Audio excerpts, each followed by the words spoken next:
शर्मा जिंदाबाद जिंदाबाद जिंदाबाद प्रवेश कलिता जिंदाबाद जिंदाबाद जिंदाबाद जिंदाबाद जिंदाबाद जिंदाबाद भारत माता की जय जय श्री राम जय श्री राम ए बुर्बक देखिए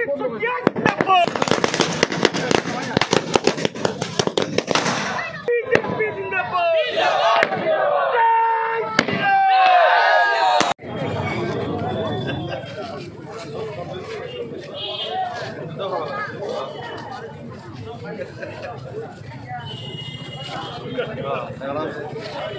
ভাৰতীয় জনতা পাৰ্টিৰ আমাৰ সমূহ কাৰ্যকৰ্তাই আমি ইয়াত সমবেত হৈ আমি আজি তৃতীয়বাৰৰ বাবে দেশৰ প্ৰধানমন্ত্ৰী আসন অলংকৃত কৰিবলৈ গৈ আছে আমাৰ যশস্বী প্ৰধানমন্ত্ৰী নৰেন্দ্ৰ মোদী ডাঙৰীয়া। গতিকে এই শুভক্ষণত আমি আজি ৰঙিয়া বিধানসভা সমষ্টিৰ আটাইখিনি কাৰ্যকৰ্তাই ইয়াত সমবেত হৈ আমি বিজয় উল্লাস মানে উদযাপন কৰিছোঁ। আৰু এই চেগতে আমি আমাৰ স্থানীয় দৰং ওদালগুৰিৰ সাংসদ মাননীয় দিলীপ শইকীয়া ডাঙৰীয়াক তেখেতে প্ৰায় 3,22,000 ভোটত বিপুল ভোটত তেখেতে জয়যুক্ত হৈছে, তেখেতলৈ আমি অভিনন্দন জ্ঞাপন কৰিছোঁ।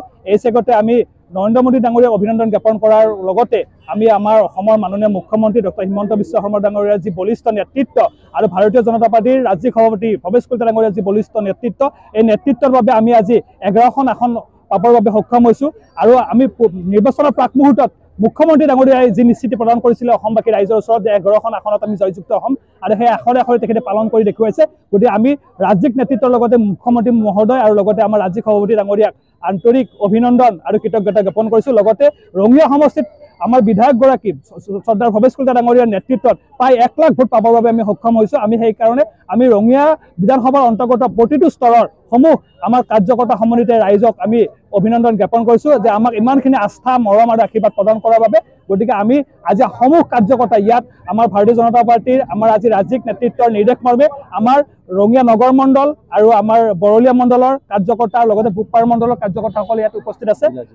গতিকে আৰু লগতে ইয়াত জিলা নেতৃত্ব আমাৰ উপস্থিত আছে উত্তৰ কামৰূপ জিলা সমিতিৰ। গতিকে এই নেতৃত্ব সকলোৰে সমাহিত সহযোগত আমি আজি এই বিজয় উল্লাস উদযাপন কৰিবলৈ সক্ষম হৈছোঁ। ভাৰতীয় জনতা পাৰ্টিৰ কেন্দ্ৰীয় নেতৃত্বৰ নিৰ্দেশ মৰ্মে লগতে ভাৰতীয় জনতা পাৰ্টীৰ অসম প্ৰদেশৰ আহ্বান মৰ্মে আজি ভাৰতীয় জনতা পাৰ্টিৰ ৰঙিয়া নগৰ মণ্ডল আৰু ৰঙিয়া বৰলীয়া মণ্ডলৰ উদ্যোগত আজি ভাৰতীয় জনতা পাৰ্টিৰ আমাৰ উত্তৰ কামৰূপ জিলাৰ সন্মানীয় বিষয়ববীয়াৰ লগতে আমাৰ সকলো শ্ৰদ্ধাৰ কাৰ্যকৰ্তাসকলৰ সৈতে আজি আমাৰ এনডিএৰ আমাৰ যি দলপতি আজি তেখেতে তৃতীয়বাৰৰ বাবে চৰকাৰ গঠন কৰিব গৈ আছে আৰু সেই গতিকে তেখেতে আবেদন পত্ৰ দাখিল কৰিছে, যাৰ গতিকে আমি সকলোৱে লগ লাগি আজি আমি এটা বিজয় উৎসৱ পালন কৰিছোঁ।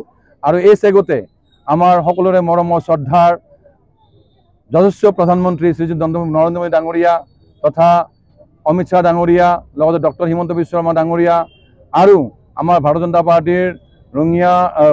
পাৰ্টিৰ ৰাজ্যিক সভাপতি তথা ৰঙিয়া বিধানসভা সমষ্টিৰ বিধায়ক শ্ৰীযুত ভৱেশ কলিতা ডাঙৰীয়াক অশেষ ধন্যবাদ আৰু কৃতজ্ঞতা জ্ঞাপন কৰিছোঁ।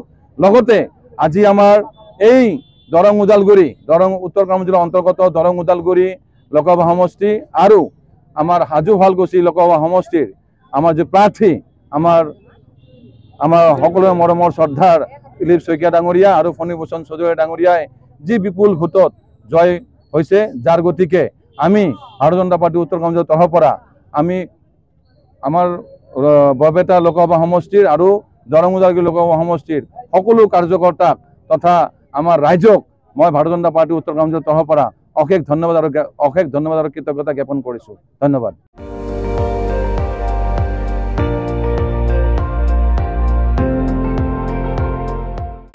আপুনি চাই আছে ND24 সৰ্বশ্ৰেষ্ঠ নহয় সৰ্বোত্তমৰ দৌৰ।